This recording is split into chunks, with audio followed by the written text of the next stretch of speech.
நீங்க கேட்டுட்டு இருக்கீங்க உங்க ஃபேவரட் ஸ்டேஷன் வித் உங்க favourite RJ. Microlabs presents mission organ protection. And இன்னைக்கு நம்ம கூட consultant physician and diabetologist at GK centre for diabetes care doctor CS Gauthaman இருக்காரு. அண்ட் இப்போ நம்ம ஸ்ட்ரெஸ் அண்ட் ஹெல்த் பத்தி பேச போறோம். மன அழுத்தம் ஒரு மனிதன் ஒரு சூழ்நிலைக்கு தள்ளப்படும் போது நடக்கும் இயல்பான ஒரு வெளிப்பாடு. அது யாருக்கு வேண்டுமானாலும் ஏற்படலாம். நம் உடம்பும் மனதும் வெவ்வேறு சூழ்நிலைக்கு ஏற்ப நம்மை வெளிப்படுத்தும் தன்மை உடையது.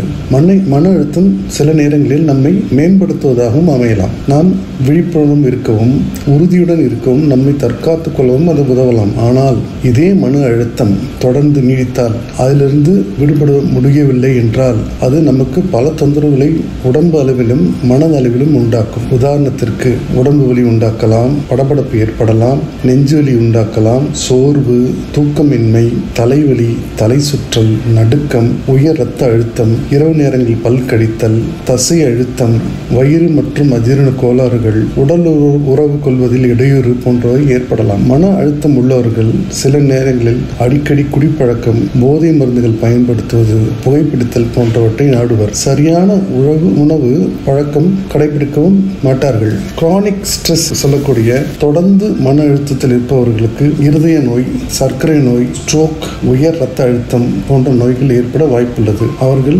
டிப்ரெஷனுக்கு கூட தள்ளப்படலாம். ஆதலால் மன அழுத்தத்தை குறைப்பது நல்லது. மனதை ரிலாக்ஸ் செய்யும் வகையில் தியானம், யோகா, மூச்சு பயிற்சி, தசை பயிற்சி செய்வது நல்லது. சரியான உணவு உண்பது நல்லது. தேவையான அளவு உறக்கம் மிக முக்கியம். நாம் கவலைப்படுவதனால் எந்த மாற்றமும் ஏற்பட போவதில்லை என்பதை நாம் உணர வேண்டும். நம் மனதை அமைதியாக வைத்திருப்பவர்களுடனும் நம்மை ஊக்கப்படுத்துபவர்களுடனும் எப்போதும் நம்மை சந்தோஷமாக வைத்திருப்பவர்களுடனும் நாம் சேர்ந்திருக்கின்றால் மன அழுத்தத்தை குறைக்கலாம். நன்றி. This information is provided in public interest by Microlabs Limited.